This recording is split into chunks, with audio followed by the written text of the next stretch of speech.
Hi hello good morning, welcome back to my channel. ನಾನು Deepika Gowda.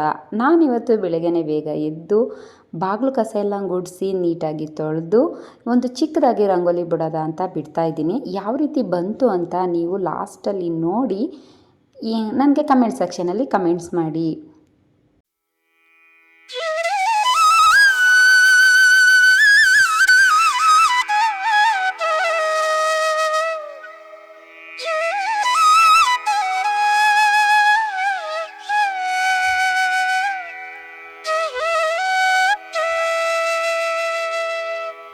Finally ಈ ಥರ ರಂಗೋಲಿ ಬಂದಿದೆ. ಹೇಗಿದೆ ಅಂತ ನೋಡಿ ಕಮೆಂಟ್ಸ್ ಮಾಡಿ.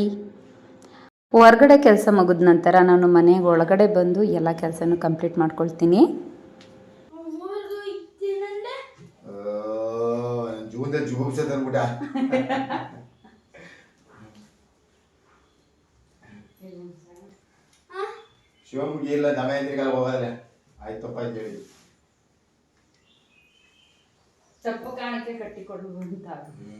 ನಮ್ಮ ಮನೆಯವರು ಹೋಗೋಷ್ಟರಲ್ಲಿ ಕಾಫಿನಾದರೂ ಸರಿ ಟೀನಾದರೂ ಸರಿ ಅವ್ರಿಗೆ ಮಾಡಿಕೊಡ್ಬೇಕು. ಮಾಡಿಕೊಟ್ಟ ತಕ್ಷಣ ಅವರು ಹೊರಗಡೆ ಹೋಗ್ತಾರೆ. ಒಂದೊಂದ್ಸಲ ತಿಂಡಿಗೆ ಇರ್ತಾರೆ, ಒಂದೊಂದ್ಸಲ ಇರಲ್ಲ.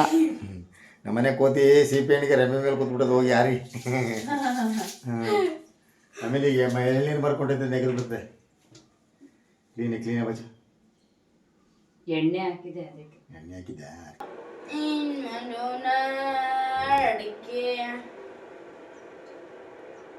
ನಾನು ರಾತ್ರಿನೇ ರಾಜ್ಮಾ ಮತ್ತು ಕಾಬೂಲ್ ಕಡಲೆನ ನೆನೆಸಿಟ್ಟಿದ್ದೆ, ಒಂದು ಪಲ್ಯ ಮಾಡ್ಕೊಂಡು ಹೋಗೋದ ಅಂತ. ಮಧ್ಯಾಹ್ನ ಲಂಚ್ ಬಾಕ್ಸ್ಗೆ ಅದನ್ನು ಬೇಯಿಸಿ ಪಲ್ಯ ಮಾಡೋದಕ್ಕೆ ರೆಡಿ ಮಾಡ್ಕೊಳ್ತಾ ಇದ್ದೀನಿ.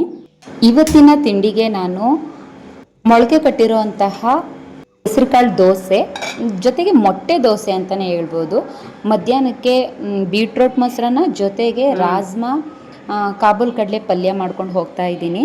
ನೈಟೇ ಕಾಳನ್ನ ನೆನೆಯಕ್ಕೆ ಇಟ್ಟಿರೋದ್ರಿಂದ ನೀಟಾಗಿ ಬೆಂದಿದೆ. ಒಂದು ವಿಷಲ್ ಏನೂ ಕೂಗಿಸಿಲ್ಲ, ಅದೇ ಸ್ಟೀಮರಲ್ಲೇ ಅದನ್ನು ಬೇಯಿಸಿಟ್ಕೊಂಡಿದ್ದೀನಿ. ಇಲ್ಲಿ ಬೀಟ್ರೋಟ್ ಮೊಸರನ್ನ ಮಾಡ್ತಾ ಇದ್ದೀನಿ. ಅನ್ನಕ್ಕೆ ಮೊಸರನ್ನ ಕಲಸಿ ಆಲ್ರೆಡಿ ಎತ್ತಿಟ್ಕೊಂಡಿದ್ದೀನಿ. ಒಗ್ಗರಣೆಗೆ ದ್ರಾಕ್ಷಿ, ಗೋಡಂಬಿ, ಹಸಿಮೆಣಸಿನ್ಕಾಯಿ ಮತ್ತು ಜೊತೆಗೆ ಕಾಯಿನ ಫ್ರೈ ಮಾಡಿಕೊಂಡು ಇದಕ್ಕೆ ಮಿಕ್ಸ್ ಮಾಡ್ಕೊಳ್ತಾ ಇದ್ದೀನಿ. ಇಲ್ಲಿ ಅರ್ಧ ಬೀಟ್ರೋಟು ದೊಡ್ಡದಿತ್ತು, ಹಾಗಾಗಿ ನಾನು ಅರ್ಧ ಬೀಟ್ರೋಟ್ನ ತೊಗೊಂಡಿದ್ದೀನಿ. ಸ್ವಲ್ಪ ಅದಕ್ಕೆ ಮಿಕ್ಸ್ ಮಾಡೋದಕ್ಕೆ ಒಂದು ಚಿಕ್ಕ ಈರುಳ್ಳಿಯಷ್ಟು ಅಮೌಂಟ್ನ ಅದಕ್ಕೆ ಹಾಕ್ಕೊಂಡಿದ್ದೀನಿ. ಇಷ್ಟೇ, ಇದಕ್ಕೆ ಜಾಸ್ತಿ ತುಂಬ ರಿಸ್ಕ್ ತಗೊಳ್ಳೋವಂಥ ಕೆಲಸ ಏನೂ ಇಲ್ಲ.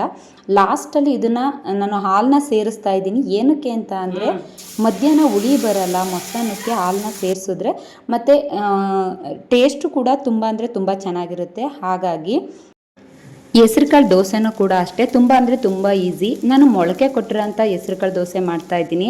ಆ ಮೊಳಕೆ ಕಾಳನ್ನ ಸ್ವಲ್ಪ ತೊಗೊಂಡು ಅದಕ್ಕೆ ಒಂದೆರಡು ಹಸಿಮೆಣ್ಸಿನ್ಕಾಯಿ, ಸ್ವಲ್ಪ ಶುಂಠಿ, ಒಂದು ಅರ್ಧ ಗೆಂಡೆಯಷ್ಟು ಬೆಳ್ಳುಳ್ಳಿನ ಹಾಕ್ಕೊಂಡು ಅದನ್ನು ಗ್ರೈಂಡ್ ಮಾಡಿಕೊಂಡು ಮಿಕ್ಸರ್ನಲ್ಲಿ ಬ್ಯಾಟರ್ನ ರೆಡಿ ಆದ ತಕ್ಷಣ ನಾವು ಮಾಮೂಲಿ ಬೆಳಗ್ಗೆ ಎದ್ದು ದೋಸೆನ ಮಾಡ್ಕೊಳ್ಬೋದು. ಅದು ತುಂಬ ಅಂದರೆ ತುಂಬ ಸಿಂಪಲ್ಲು. ಅದ್ರ ಜೊತೆ ಬರೀ ದೋಸೆ ತಿನ್ನೋದಕ್ಕಿಂತ ಒಂದು ಮೊಟ್ಟೆ ದೋಸೆ ರೀತಿ ಮಾಡ್ಕೊಳ್ಳೋದ್ರಲ್ಲಿ ತುಂಬ ಟೇಸ್ಟ್ ಚೆನ್ನಾಗಿರುತ್ತೆ. ನನ್ನ ಮಗನೂ ಕೂಡ ಈ ಥರ ಇಷ್ಟಪಡ್ತಾನೆ. ಹಾಗಾಗಿ ನಾನು ಅದ್ರ ಮೇಲೆ ಮೊಟ್ಟೆನ ಹಾಕ್ಕೊಂಡು ಈ ಮೊಟ್ಟೆ ದೋಸೆನ ರೆಡಿ ಮಾಡಿಕೊಂಡೆ. ವೆಯ್ಟ್ ಲಾಸ್ ಮಾಡೋರ್ಗಂತೂ ಈ ಹೆಸರುಕಾಳು ದೋಸೆ ತುಂಬ ಅಂದರೆ ತುಂಬ ಒಳ್ಳೆಯದು. ಅವರೆಲ್ಲ ಈ ರೆಸಿಪಿನ ಟ್ರೈ ಮಾಡಿ ಅಂತ ಹೇಳ್ತೀನಿ. ತುಂಬ ಈಸಿ ರೆಸಿಪಿ ಅಂತ ಹೇಳ್ಬೋದು, ತುಂಬ ಟೇಸ್ಟಿ ಕೂಡ ಇರುತ್ತೆ. ಇವತ್ತು ನಾನು ಇಷ್ಟು ಕುಕ್ಕಿಂಗ್ ಮಾಡಿದ್ದೀನಿ. ಬೀಟ್ರೋಟ್ ಮೊಸರನ್ನ, ಹೆಸರುಕಾಳು ದೋಸೆ, ಚಟ್ನಿ ಮತ್ತು ರಾಜ್ಮಾ ವಿತ್ ಕಾಬೂಲ್ ಕಡಲೆ ಸೇರಿಸಿ ಒಂದು ಪಲ್ಯ. ನಾನಿಲ್ಲಿ ಒಂದೊಂದು ದೋಸೆ ತಿಂತೀವಲ್ಲ, ಜೊತೆಗೆ ಒಂದು ಜ್ಯೂಸ್ ಮಾಡ್ಕೊಳ್ಳೋದ ಅಂತ ಅಂದ್ಬಿಟ್ಟು ರಾಗಿ ಜ್ಯೂಸನ್ನ ಮಾಡ್ಕೊಳ್ತಾ ಇದ್ದೀನಿ. ರಾಗಿ ಜ್ಯೂಸ್ ಹೇಗೆ ಅಂತ ಅಂದರೆ, ರಾಗಿ ಗಂಜಿನ ಮಾಡಿಕೊಂಡು ರಾತ್ರಿ ನೆನೆಸಿಟ್ಟಿರುವಂತಹ ಡ್ರೈ ಫ್ರೂಟ್ಸ್ನ ಅದಕ್ಕೆ ಸೇರಿಸ್ಕೊಂಡು ಜೊತೆಗೆ ಒಂದು ಆ್ಯಪಲ್ನ ಹಾಕ್ಕೊಂಡು ಈ ರಾಗಿ ಜ್ಯೂಸನ್ನ ಮಾಡ್ಕೊಳ್ತಾ ಇದ್ದೀನಿ. ನನ್ನ ಮಗಂತೂ ಇದು ತುಂಬ ಅಂದರೆ ತುಂಬ ಇಷ್ಟ. ಇಲ್ಲಿ ನಾನು ನನ್ನ ಮಗನೂ ಕೂಡ ಒಂದೊಂದು ದೋಸೆನ ಹಾಕ್ಕೊಂಡು ಇಬ್ಬರು ಕೂಡ ತಿಂತಾಯಿದ್ವಿ. ಮತ್ತು ಅವನಿಗೊಂದು ಚಿಕ್ಕ ಲೋಟದಲ್ಲಿ ಇದು ರಾಗಿ ಜ್ಯೂಸು, ಜೊತೆಗೆ ನನಗೊಂದು ಲೋಟದಲ್ಲಿ ರಾಗಿ ಜ್ಯೂಸು. ಇಷ್ಟೇ ಇವತ್ತಿನ ನಮ್ಮ ಬ್ರೇಕ್ಫಾಸ್ಟು. ಇದಾಗಿತ್ತು ಇವತ್ತಿನ ನನ್ನ ಈ ವಿಡಿಯೋ. ಯಾರಿಗೆಲ್ಲ ಈ ವಿಡಿಯೋ ಇಷ್ಟ ಆಯಿತು ಲೈಕ್ ಮಾಡಿ, ಶೇರ್ ಮಾಡಿ, ಕಮೆಂಟ್ಸ್ ಮಾಡಿ. ನೆಕ್ಸ್ಟ್ ಒಂದು ಒಳ್ಳೆ ವಿಡಿಯೋ ಜೊತೆ ನಾನು ನಿಮ್ಮನ್ನು ಭೇಟಿಯಾಗ್ತೀನಿ. ಜೈ ಹಿಂದ್, ಜೈ ಕರ್ನಾಟಕ ಮಾತೆ.